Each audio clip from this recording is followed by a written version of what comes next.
வாழ்க வளமுடன். எல்லாருக்கும் வணக்கங்க நண்பர்களே. இந்த பதிவில் நம்ம பார்க்கக்கூடியது கன்னியா ராசியில் பிறந்த நண்பர்களுக்கு வரக்கூடிய ஆகஸ்ட் மாதத்தில் இந்த பிரபஞ்சம் எந்த மாதிரியான ஒரு மாற்றங்களை தரப்போகுதுன்றது பற்றி தானுங்க ஆதாரபூர்வமாக இந்த பதிவில் நம்ம பார்க்க போகிறோம். அதுபோக கன்னியா ராசிய அதிபதி புதன் இந்த மாதத்தில் ஆகஸ்ட் மாதத்தில் வக்கர நிலையில் போகக்கூடிய ஒரு தருணமும் இருக்குது. ஒரு முழுமையாக ஆகஸ்ட் மாத பலன்கள் இந்த பதிவில் நம்ம பார்க்க போகிறோம். இந்த பதிவை முழுமையாக பார்த்துட்டு இந்த பதிவு பற்றி உண்டான கருத்துக்களை கமெண்ட் பாக்ஸில் பதிவு பண்ணுங்க. ஆகஸ்ட் மாதம் 1ஆம் தேதி வியாழக்கிழமை அதிகாலை மிருகசீரிஷ நட்சத்திரம்னு சொல்லக்கூடிய இந்திரன் அவதரித்த நட்சத்திரத்தில் தானங்க இந்த மாதம் பிறக்கப்படுது. அப்போது மிருகசீரிஷ நட்சத்திரம் 3வது பாதத்தில் மிதுன ராசியில் 60 டிகிரியில் மேஷ லக்னத்தில் தானுங்க இந்த மாதம் பிறக்கப்படுது. அப்படி பிறக்கப்படக்கூடிய ஆகஸ்ட் மாதத்தில் 5ஆம் தேதியிலிருந்து 28ஆம் தேதி வரை கிட்டத்தட்ட 25 நாட்களுக்கு கன்னியா ராசியாதிபதினு சொல்லக்கூடிய புதன் வக்ரமடைகிறார். ஆனாலும் புதன் சூரிய பகவானோட சேர்ந்து இருக்கக்கூடிய தருணத்தில் புதனாதித்ய யோகம் அப்படின்ற ஒரு சூழலும், நட்சத்திரத்தின் நாயகன் இந்த மாதம் பிறக்கப்படக்கூடிய நட்சத்திரத்தின் நாயகன் பார்த்திங்கன்னா நமக்கு செவ்வாய். மிருகசீரிஷ நட்சத்திரத்தில் தானே இந்த மாதம் பிறக்கப்படுது. அப்போ செவ்வாவுடைய திசையில் தான் இந்த மாதம் பிறக்கப்படுது. அப்போ அந்த செவ்வாவுடைய பார்வை உங்கள் ராசியாதிபதினு சொல்லக்கூடிய புதனை பார்க்குறதுனால மண்மனை சார்ந்த பிரச்சனைகள் இந்த மாதத்தில் சரியாகும். நான் 10 வருஷத்துக்கு முன்னாடி ஒரு சொத்து வாங்கினேனுங்க, என் சக்திக்கு தகுந்த மாதிரி. இன்றைக்கி வரைக்கும் அந்த சொத்தில் பிரச்சனைகளாகவே ஓடிக்கிட்டு இருக்குதுங்க. நான் சந்தோஷமாக இருக்கிறேனோ இல்லையோ நிறைய சங்கடப்பட்டுக்கிட்டு இருக்கிறேனுங்க அப்படின்னா இந்த தருணத்தில் செவ்வாய் பகவானுடைய பார்வை நம்ம ராசி மேலே படுறதுனாலையும், சனி பகவான் விதிகாரகன் சொல்லக்கூடிய சனி பகவான் ஏற்கனவே வக்கரத்தில் இருக்கார். புரட்டாதி நட்சத்திரம்னு சொல்லக்கூடியது குபேரர் அவதரித்த நட்சத்திரம்னு சொல்லுவாங்க. அப்போ சனி பகவானுடைய பார்வை நம்ம ராசிநாதனான புதன் மேலே படுவதானையும், அப்போது சனி பகவானுக்கு நட்சத்திரம் கொடுத்தவர் குரு தானுங்க. அந்த குரு பகவானுடைய பார்வை குருவும் செவ்வாயும் சேர்ந்து இருந்து கன்னி ராசிக்கு 9வது பாவகத்தில் இருந்து உங்களுடைய ராசியை பார்ப்பதால் இந்த மாதிரியான ஒரு நல்லது நடக்க போகுது. அதில் மாற்று கருத்து இல்லை. குரு பார்வைப்பட்டால் கோடி புண்ணியம். செவ்வாவோட சேர்ந்து குருமங்கள யோகமாக இருந்து செவ்வாய் நம்ம ராசிநாதனை குரு பகவான் நம்ம ராசியை பார்க்குறாங்க அப்படின்னா இதை விட ஒரு நல்ல நேரம் எப்படி வரும் பார்த்துக்கிடுங்க. அதுபோக ஒரு வக்கரத்தில் இருக்கக்கூடிய கிரகத்தை இன்னொரு வக்கரத்தில் இருக்கக்கூடிய கிரகத்துடைய பார்வைப்படுது. அப்போது ஒரு கிரகம் வக்ரம், நம்ம ராசிநாதன் வக்ரம் அடைகிறாருன்னா நம்ம ராசிநாதன் யாருடைய சாரம் வாங்கி வக்ரம் அடைகிறாருன்னா கேது பகவானுடைய சாரம்.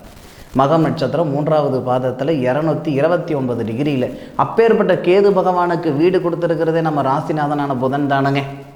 அப்போ நமக்கு புதன் நம்ம ராசிநாதன் புதனுக்கு கேது பகவான் நட்சத்திரம் தான் கொடுத்துருக்கார். கேது பகவானுக்கு நம்ம ராசிநாதன் வீடே கொடுத்துருக்கார். அப்போது அப்பேற்பட்ட கேது பகவான் நம்ம ராசியில் இருக்கக்கூடிய தருணத்தில் குரு பகவானுடைய பார்வைப்படுது. இந்த மாதிரி ஆதாரபூர்வமாக சொல்கிறேனுங்க. திருமணத்தில் இருக்கிற தடைகள் நீங்கிறதுக்கு உண்டான வாய்ப்புகள் இருக்குது.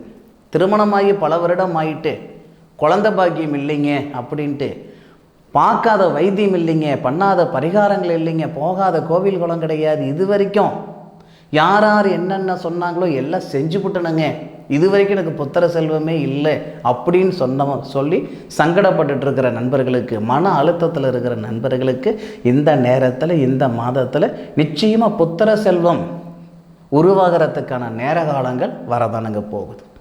அதுபோக இந்த மண்ணு மனையில் இருக்கிற சங்கடங்கள் நீங்கள் தான் போகுது.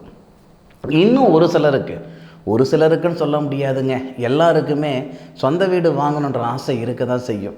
ஆனால் சந்தர்ப்பம் சூழ்நிலையாக அமையணும் இல்லையா? கை நிறைய காசு பணம் வச்சுருந்தா போதுமா? சொந்த வீடு வாசல் வாங்கிட முடியுமா? அப்போது சந்தர்ப்பமும் சூழ்நிலையும் சரியாக இருந்தால் ஒருத்தர்கிட்ட காசு பணம் இல்லைன்னாலும் அந்த செயல் செய்கிறதுக்கான சூழ்நிலை அமைஞ்சிடும்.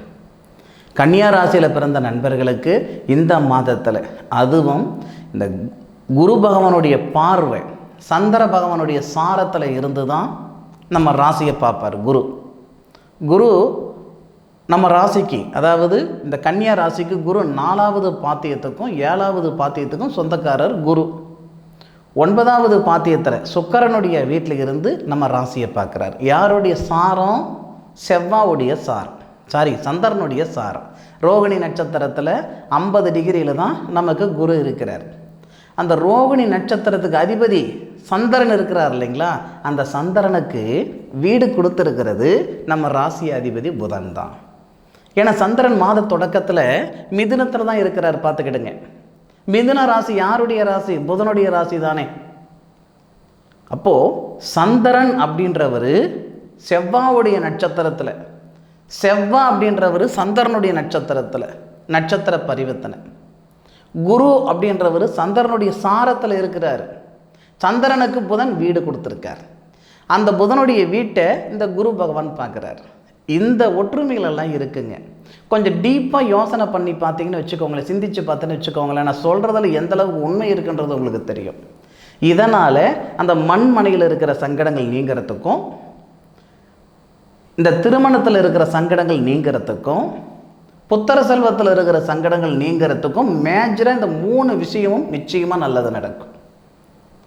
பொதுவாக எல்லாருக்கும் எதிர்பார்ப்புகள்னு இருக்குது. ஒரே மாதிரியான எதிர்பார்ப்புகள் இல்லை. ஒவ்வொருத்தருக்கும் ஒவ்வொரு விதமான எதிர்பார்ப்புகள். 18 வயசுக்குள்ளே இருக்கிறவங்களுக்கு நல்லா படிக்கணுன்ற எதிர்பார்ப்பு, 18லிருந்து 25 வயசுக்குள்ளே இருக்கிறவங்களுக்கு நல்ல வேலை வாய்ப்புகள் வரணுன்ற எதிர்பார்ப்பு, 25லேருந்து 30 வயசுக்குள்ளே இருக்கிறவங்களுக்கு திருமணம் நடக்கணுமேன்ற எதிர்பார்ப்பு, 30லிருந்து 35 வயசுக்குள்ளே இருக்கிறவங்களுக்கு வீடு வாசல் வாங்கணும், புத்திர செல்வம் வேணும் அப்படின்ற எதிர்பார்ப்பு. அப்போ எதிர்பார்ப்புன்றது கடைசி வரைக்கும் இருக்க தான் செய்யுது. கடைசி காலத்தில் எப்படா நமக்கு மோட்சம் கிடைக்கும், எப்படா நம்ம மண்ணை விட்டு போவோம் அப்படின்ற எதிர்பார்ப்பு கூட இருக்க தான் செய்யுது. அதாவது எதிர்பார்ப்புன்றது எங்கேயுமே நமக்கு நிற்க போகிறது இல்லைங்க. ஆனால் இந்த நேரத்தில் ஒரு சில சாதகமான விஷயங்கள் எல்லாமே நிச்சயமாக உறுதியாக சொல்கிறேன், இந்த கன்னிராசியில் பிறந்த நண்பர்களுக்கு 100% வரும். அதில் மாற்று கருத்து இல்லை. அதுபோக இந்த சுக்கிர பகவான் இருக்கிறார் இல்லைங்களா, 24ஆம் தேதி எப்பேற்பட்ட மிராக்கல்னு பாருங்கள். 24ஆம் தேதி ஆகஸ்ட் மாதம் 24ஆம் தேதி நம்மளுடைய ராசிக்கு வராரு. நம்மளுடைய ராசிக்கு வராரு அப்படின்னா உத்தரம் நட்சத்திரம்னு சொல்லக்கூடிய ஐயப்பன், கடவுள் ஐயப்பன் அவதரித்த நட்சத்திரத்தில், சூரிய பகவானுடைய நட்சத்திரத்தில், நம்மளுடைய ராசியில் உத்தரம் நட்சத்திரம் 2வது பாதத்தில் வரும் பொழுது தேவகுருன்னு சொல்லக்கூடிய குரு பகவான், திருமண ஸ்தானாதிபதினு சொல்லக்கூடிய குரு பகவான், திருமண காரகனாக ஆன சுக்கிர பகவான் அசுர குருவை பார்க்குறார். எப்போ இந்த அதிசயம் நடக்குது? 24ஆம் தேதி 24. அந்த 24ஆம் தேதியிலிருந்து 31ஆம் தேதிக்குள்ளார அந்த 7 நாட்கள் இந்த பிரிஞ்சு போன தம்பதிகள் ஒன்று சேருவாங்க. நிரந்தரமாக பிரிஞ்சு போனவங்களுக்கு மறுமணம் நடக்கிறதுக்கு வாய்ப்புகள் உண்டு. காரணம் சொல்கிறேன், கேட்டுக்கிடுங்க. கல்யாண காரகன் சொல்லக்கூடிய சுக்கிரன், ஐன சுகஸ்தானாதிபதினு சொல்லக்கூடிய சூரிய பகவானுடைய சாரம் வாங்கி உங்களுடைய ராசிக்கு 7வது பாவகத்தை பார்க்கக்கூடிய தருணத்தில் 7வது பாவகத்துக்கு அதிபதி கல்யாண காரகன் வீட்டில் இருந்து லாபஸ்தானாதிபதினு சொல்லக்கூடிய சந்திரனுடைய நட்சத்திரத்தில் இருந்து கல்யாண காரகனை பார்க்குறார். இந்த அடிப்படையில் 100% ஒன்று பிரிஞ்சு போனவங்க ஒன்று சேருவாங்க, அல்லது நிரந்தரமாக பிரிஞ்சு போனவங்களுக்கு மறுமணம் நடக்கிறதுக்கான வாய்ப்புகள் கொடுக்கும். பிரிஞ்சு போன காதலர்கள் ஒன்று சேருவாங்க. சார் மாத கணக்கெல்லாம் இல்லை சார், வருஷ கணக்காக உசுருக்கு உசுராக நேசிச்சுக்கிட்டு இருந்தோம் சார், எதனால் பிரிஞ்சோன்னே எங்களுக்கு தெரியல, ஏன் பிரச்சனை வந்ததுன்னு எனக்கு தெரியல, இன்றைக்கி வரைக்கும் மன அழுத்தத்தில் இருந்துக்கிட்டு இருக்கிறேன், இருக்கலாமா செத்து போயிடலாமன்ற மனநிலையில் நான் இருந்துக்கிட்டு இருக்கிறேங்க அப்படின்ட்டு தவிச்சுக்கிட்டு இருக்கிற காதலர்களுக்கு இது நல்ல நேரம் தானுங்க. 24ஆம் தேதியிலிருந்து 31ஆம் தேதிக்குள்ளார கணவன் மனைவியாக இருக்கட்டும், காதலர்களாக இருக்கட்டும், கண்டிப்பாக 100% மிகப்பெரிய ஒரு மாற்றம் வரப்போகுது. அதுபோக 16ஆம் தேதியிலிருந்து ஆகஸ்ட் மாதம் 16ஆம் தேதியிலிருந்து ஆகஸ்ட் மாதம் 31ஆம் தேதிக்குள்ளார அரசாங்க உத்தியோகத்துக்கு முயற்சி பண்ணிக்கிட்டு இருக்கிறேனுங்க, அயல்நாடு போகிறதுக்கு முயற்சி பண்ணிக்கிட்டு இருக்கிறேனுங்க அப்படின்னா இந்த நேரம் உங்களுக்கான நேரம். நிச்சயமாக அதுக்கான பிராப்தம் இருக்குதுங்க, அதில் மாற்று கருத்து இல்லை. என்னதான் நமக்கு நேர காலங்கள் சாதகமாக இருந்தாலும் நேர காலத்தோடு சேர்ந்து நாமளும் பயணித்தாதானுங்க போக வேண்டிய இடத்துக்கு போய்கிட முடியும். உழைப்பு மட்டுமே இருந்தால் காணாதுங்க. உழைப்போடு சேர்ந்து நேர காலங்களும் சௌகரியமாக இருக்கணும் இல்லையா? அப்போது கன்னிராசியில் பிறந்த ஆணாக இருந்தாலும் சரி, பெண்ணாக இருந்தாலும் சரி, உங்களுடைய வாழ்வாதாரத்தில் வளர்ச்சி வரக்கூடிய தருணம் இந்த தருணம். பயன்படுத்திக்கிடுங்க. வெளிச்சத்தில் செய்யாத வேலை இருட்டில் நம்மளால் செஞ்சுக்கிட முடியாது. பகலில் செய்யாத வேலையாக நைட்டில் போய் நம்ம செஞ்சுக்கிறோம். இந்த நேரம் மிகப்பெரிய ஒரு தருணத்தை இந்த பிரபஞ்சம் கொடுக்க போகுது. உங்களால் எந்த அளவுக்கு உயர முடியுமோ, உங்களால் எந்த அளவுக்கு உருப்பட முடியுமோ, உங்களால் எந்த அளவுக்கு முன்னுக்கு போக முடியுமோ முன்னுக்கு போய்கிடுங்க, சாதிச்சுக்கிடுங்க. சம்பாதிக்கிறது வருஷத்துக்கு வருஷம் 365 நாளும் சம்பாதிப்போம். சாதிக்கிறது அப்படி கிடையாதுங்க. சாமி சத்தியம் அப்படி கிடையாது. வருஷம் 365 நாளும் யாருமே சாதிக்க மாட்டாங்க. வருஷம் 365 நாளில் ஒரு 10 நாளோ 15 நாளோ 1 மாதமோ ஏதோ நம்ம கிரகத்துக்கு தகுந்த மாதிரி, நம்மளுடைய கர்மாவுக்கு தகுந்த மாதிரி நம்மளால் சாதிக்க முடியும். சாதிக்கிறதுக்கு உண்டான நேரம் இந்த பிரபஞ்சம் இந்த ஆகஸ்ட் மாதத்தில் கன்னிராசி நண்பர்களுக்கு தரப்போகுது.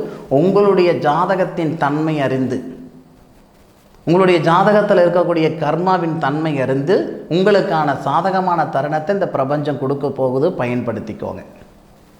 அதுபோக என்னுடைய காணொலியை முழுமையாக பார்த்தமைக்கு மனசிலிருந்து மனமார்ந்த நன்றிகள் சொல்லிக்கிறேனுங்க. இந்த பதிவு கன்னிராசியில் பிறந்த நண்பர்களுக்கு ஒரு பயனுள்ள ஒரு பதிவாக இருக்குன்னு நான் நம்புகிறேனுங்க. மீண்டும் அடுத்த ஒரு அற்புதமான தருணத்தில் உங்கள் அனைவரையும் சந்திக்கும் வரை உங்களிடமிருந்து விடைபெறுவது உங்கள் வீட்டு ஜோதிட நண்பனான மா காளிதாஸ் மணிகண்டன். திருச்சிற்றம்பலம். வாழ்க வையகம், வாழ்க வளமுடன்.